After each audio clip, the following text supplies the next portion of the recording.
invisibly disabled.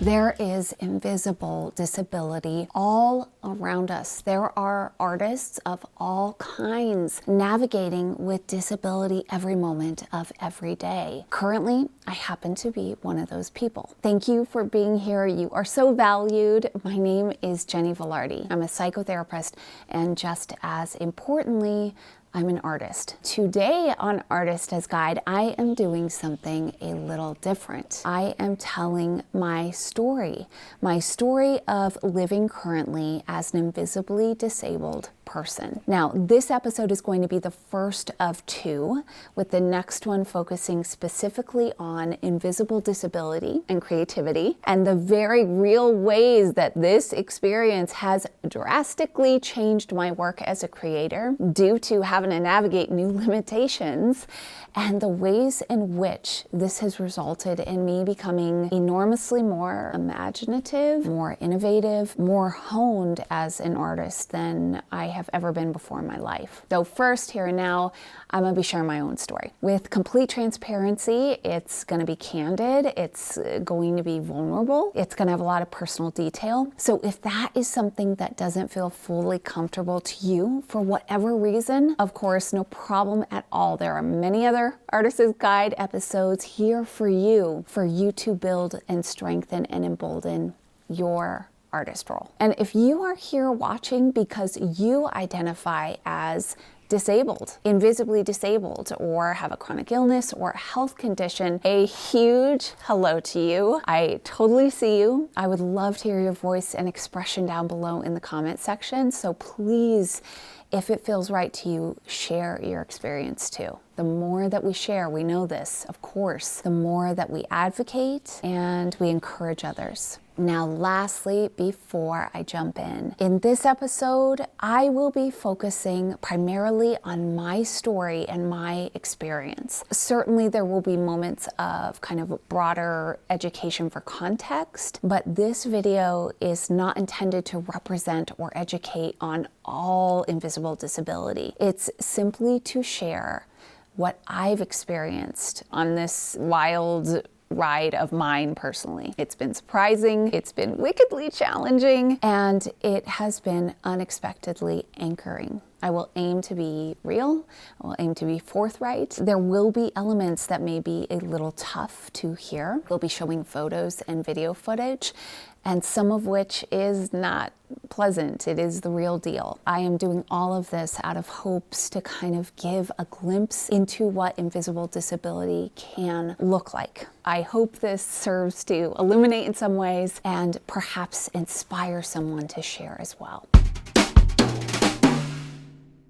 For 5.5 years now, I have been living with a condition called severe rheumatoid arthritis, also known as RA. Now, some people have had this condition all their lives. 5.5 years for me may feel like a drop in the bucket for someone else. I have so much respect for people that have been living with this condition and so much empathy. And on the other end of this condition is so intense that sometimes every second that goes by can feel like an eternity. So right off the bat, this is my own personal opinion, though I think it's pretty safe to say that I've heard this over and over again from other folks within the RA community, that this condition is radically misunderstood and painfully downplayed. Often it is interchangeably confused with osteoarthritis, where tissues and joints degrade over time, which can be a big element of RA. You can have both. Though despite having arthritis in the name, these two conditions are astronomically different. RA is a disease based on chronic inflammation throughout the entire body. It is systemic inflammation. So like lupus, like MS, it is what is called an autoimmune disease. It is claimed to be an incurable disease by the Western medical model, and it deforms the structural integrity of the body over time. It's often described as the body attacking itself, but the reality is an inflammation response is a protective response. So in essence, it's almost like the body is in this non-stop mode of thinking that it has to constantly, hyper-vigilantly protect you. In small doses, this is an incredible vehicle of the body. It keeps us alive, it keeps us safe.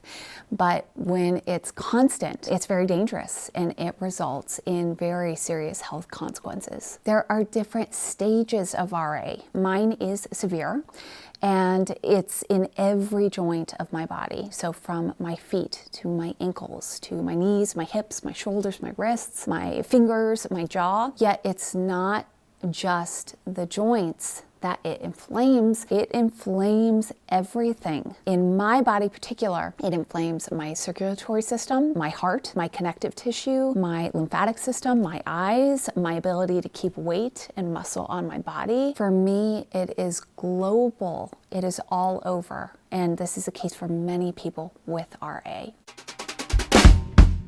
So how does RA feel? Well, here is how I try to describe it. A basic day. So first, I want you to imagine the worst flu symptoms you have ever felt in your life, where your body aches and it just hurts to touch any part of it. That is the everyday starting place. That is the constant baseline. So now I want you to overlay that with thinking about when you accidentally kind of severely overdo it at the gym, and the next 2 days you're kind of in that hellish agony because you can barely move any part of your body. Okay, that's overlaid. Then, this is a little graphic, but I want you to imagine taking a rubber mallet and going through your whole body and smacking every joint in your body, not missing a single one.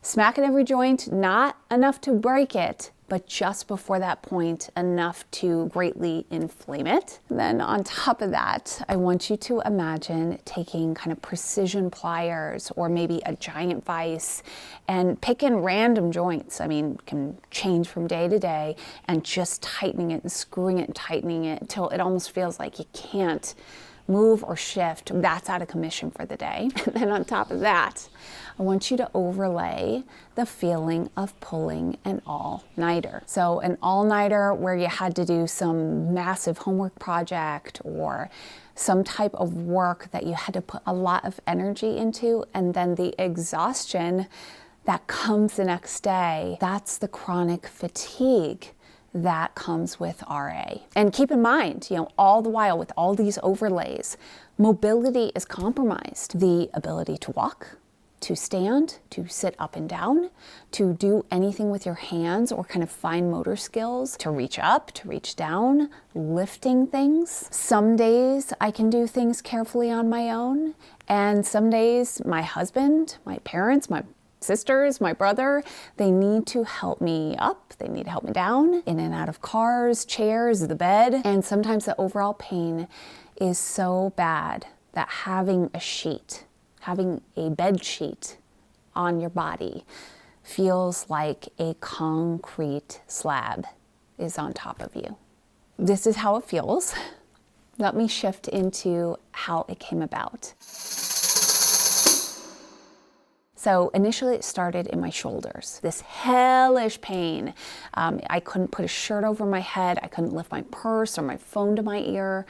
I knew that something was really wrong. I just wanted it to go away. So I lived with it for half a year. I just ignored it, and I pushed it so much that this hand, my left hand, blew up so badly that I had to get my wedding ring sawed off of my finger at an urgent care. I finally went to a real doctor. I will never forget this because I was literally laughed out of her office. Even despite my hand looking like this, she told me that nothing was wrong with me. She rolled her eyes several times during the appointment. It made me feel guilty, like I had wasted her time, kind of shameful. And this marked the first moment that I heard a term that has since then been echoed over and over. You are young and healthy. You are young and healthy. I'm going to get back to that. So despite this doctor's resistance, I begged her to do blood work. She did it grudgingly. And a few days later, I received a somewhat panicked phone call from her stating that, surprise, surprise, my blood markers were kind of off the charts and I had a condition called severe rheumatoid arthritis. Now, obviously I didn't go back to her, but this did kick off two key parts of my health journey. So first, I became obsessed with learning about this condition, as so many people do when they find out a diagnosis.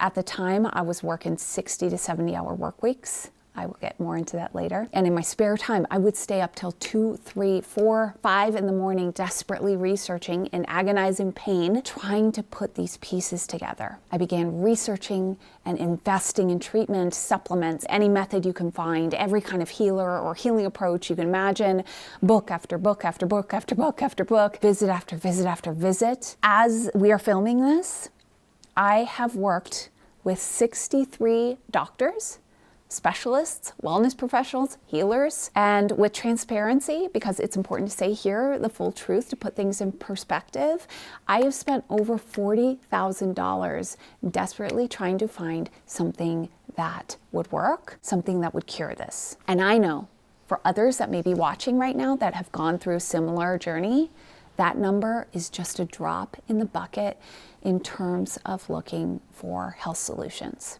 And here's the second element of what I mentioned before. Now, taking a step way back, I could see what was happening to my body. I was engrossed in the nuance and the changes, but the invisible part, no one else could really see it. So going back to the idea of young and healthy, over and over and over and over, doctors kept describing me that way. They would say, "You look great." I had a couple doctors inappropriately call me beautiful. One doctor actually said that I looked like an Olympian. I mean, even if I healthiest shape in my life, I have never looked like an Olympian. And this was going on with most of the people I was seeing. They weren't listening. They weren't looking. They weren't, and this is key, they weren't believing me. They weren't believing me. And all the while I was getting sicker and sicker. It was really tough on the psyche. It was really tough to not be believed. Certainly I've had awesome doctors that I've found, or awesome healers, and when I find a good one, I am like true blue loyal, but I'm just being forthright here. The extent of my experience has been like this. So that's been kind of my health and medical journey. And in my everyday life, kind of a similar story. Here are some literal sound bites. See if you can relate to any of these. A big one. Have you tried this? Have you tried X, Y, and Z? A huge one I've heard. Have you tried turmeric? I am surprised I am not the color of Donald Trump with how much turmeric I have ingested. Hey, I saw this on my Facebook. Hey, I saw this on Dr. Oz. Just drink more water. Have you tried positive thinking? You know what? In fact, don't think about it, because when you don't think about it, it goes away. It just goes away. My friend has it so much worse than you do. I had a cold last week and it went away. That's what the body does. It heals you. A friend literally said that to me. Now you know what it feels like to be 50. My aunt's best friend has it, so I know all about what you're going through. I am a runner and I have a problem with my left knee, so I know what's happening to you. You know, if you were really that sick, you wouldn't be able to work. In fact, you wouldn't be able to do these videos. You wouldn't be able to write. You wouldn't be able to produce or edit, to draw, to paint, to get out of bed, to wear jewelry, to wear lipstick. You're looking pretty skinny here. What's going on there? You know, it can't be that bad. Are you all better? Are you feeling better? Are you better now?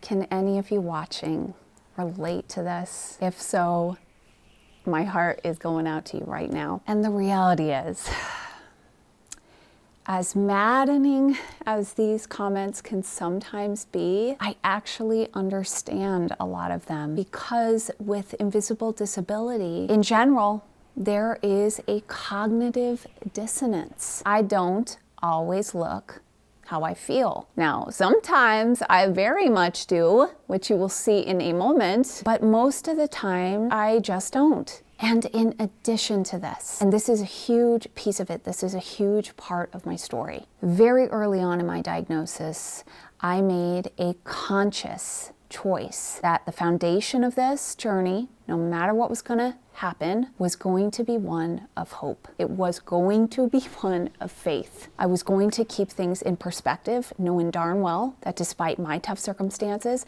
there were so many people going through astronomically harder things. Also, I wanted to stay committed to imagination, to being stealthy, to being clever, to being as playful as possible. I wanted to stay effervescent and present and logical, because I knew if I didn't, the opaque devastation of the unknown of this could totally bury me. I knew for me personally, I needed access to all my feelings, yet at the core, I wanted to stay deeply, deeply, deeply prayerful and rooted. And that's been my survival. That has been my survival. And that is the part I think that confuses people, because my mindset doesn't match my body. And I totally, totally, totally get this. It doesn't mean it doesn't frustrate me. It doesn't mean that it doesn't make me flat out mad sometimes, though I really hold a space of empathy for it. Because you know what? I am positive that I have done it to others. And you know what? I may accidentally continue to do so. I am working real hard not to, but I might. We all do sometimes. So again, stepping back, how did all this come about? So RA is still a disease that there is so much unknown in the Western medical model. There has been a lot of amazing research and progress done, but it needs more. And there really are infinite possibilities for what contributes to what causes it. So for me, here are just a couple key factors in what has probably contributed to the onset of my condition. First and foremost, it is a deeply genetic condition on both sides of my family, both maternal and paternal, multiple family members. And in fact, my grandfather on my mom's side, my mom's dad, passed away from complications in trying to treat this disease only at age 40. He was a dad of 4. He was a doctor at a prominent hospital. He was becoming a respected leader in his field. And from what my mom has shared, he did everything he could to keep going. She described to me seeing him every morning sitting, pulling himself out of his bed and sitting on the side of his bed for a half hour just before he was able to move and get up and go. I think about that image often, and I really hold it with honor. In addition to genetics, I have a trauma history, and I have what is called complex PTSD. It is something that I was made conscious of in my early 20s, and thank God, I was fortunate enough to have a therapist kind of point it out to me and name it for me, so that since then I have been able to process it, to work with it, to educate myself, to stay incredibly conscious, compassionate, and thoughtful with it on a daily basis. And I'm always happy, joyful, joy-filled to share this openly, because it's a massive part of the therapeutic work I do in the role of therapist. It is a huge passion of mine to actively educate others on their complex PTSD so that individuals feel informed, they feel less stigmatized, they feel more empowered, so that their family members, their spouses, their partners are given the tools and the resources on how to be supportive and helpful and knowledgeable advocates. Without that, you are exposed to constant retriggering that in many cases can bring about the symptoms of the disease. I am living proof of this. So I will continue to cry from the rooftops the crucial importance of people understanding the mechanics of complex PTSD. And beautifully, there has been so much research done on trauma, PTSD, now complex PTSD, and the link to chronic illness, to chronic pain, to invisible disability. And new work is coming out all the time. So a huge thank you to the researchers and clinicians out there that are working to quantifiably validate and demonstrate the connection between these two things. Because here's the deal, the body knows. The body does not forget. The body stores trauma, and it can have very real world physical effects. Additional pieces worth noting. Though these factors are not enough to quote unquote onset the disease, they can certainly put you in a dubious position of being more susceptible, and they certainly did in my case. So first, the worker role in me. Ever since I was a child, I have loved working. I remember from my earliest memories desiring to be a grown-up so that I could go out and get a job. And I think part of this was that I grew up in a family that worked incredibly hard and dealt with the very real and challenging and difficult impact of poverty and strained financial conditions. So that was part of it. Also, I was raised by two very creative parents. So they made working, specifically kind of like creatively working, seem incredibly intriguing. And I've always found deep purpose and service and joy in working and serving others. Yet, the other side of that coin is for many years, I unhealthily found a great deal of my self-worth from that role. I worked constantly from elementary school on, and my mind was always in working mode, or at least a few steps removed from it. And I had the energy to pull it off, to juggle job after job after job after job, project after project after project, and never doing anything less than 100%. I thought this level of energy was just gonna be kind of like an endless resource. Little did I know that I was about to crash into a massive glass ceiling with the onset of this disease. Now, a spoiler alert from episode 2, this paradigm has radically shifted in my life. Remarkable, powerful, potent, sustainable, that's a key, realizations on this that I will be happy to tell you about in episode 2. Yet just to give you a tiny, tiny sneak peek, I get more quality, creative work done now than I ever have before in my life, in a fraction of the time and with a fraction of the energy, because most of my days revolve around rest and restoration. They have to. And that is the foundation of my life. That is the foundation of what I get to use with every single client that I work with directly. That is a foundation of the method that I built out called the procrastination system. I use the principles I use in my life in these capacities, and I have seen the most awe-inspiring, jaw-dropping, bowling over shifts and victories in the lives of others just by implementing these conscious shifts. So we will talk more on that later. And an additional piece to throw in here is nutrition. Oh my gosh, I thought I was healthy. But boy, oh boy, I almost really knew nothing about nutrition. I almost knew nothing about how to eat, how to build the body at a cellular level, and to kind of keep it in the state of detoxifying. My life has completely changed in that capacity. I used to get my energy from coffee, from sugar. Those were my main sources of energy. Bagels, pizza on the go, sandwiches, maybe a green smoothie now and again. That's what made me think I was healthy. Gorging on massive amounts of food late at night, needing more and more sugar. It was a mess, yet I have started from scratch. I have educated myself on how to give myself proper, life-giving nutrition. It's been huge. So as I stated, I would share some visuals with you. Now, these are just some of what have kind of been captured throughout the past 5.5 years through video and photo. And if you would rather skip past this part, I absolutely respect that. Here is the timestamp of where to go to skip it. So without further ado, here is what invisible disability can look like.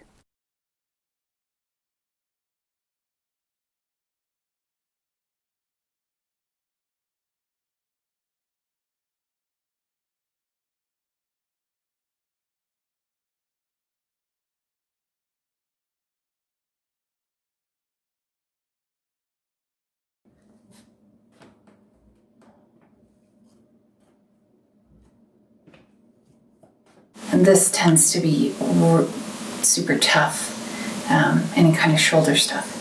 Okay. Oh, Lordy. My body is just hurting so bad.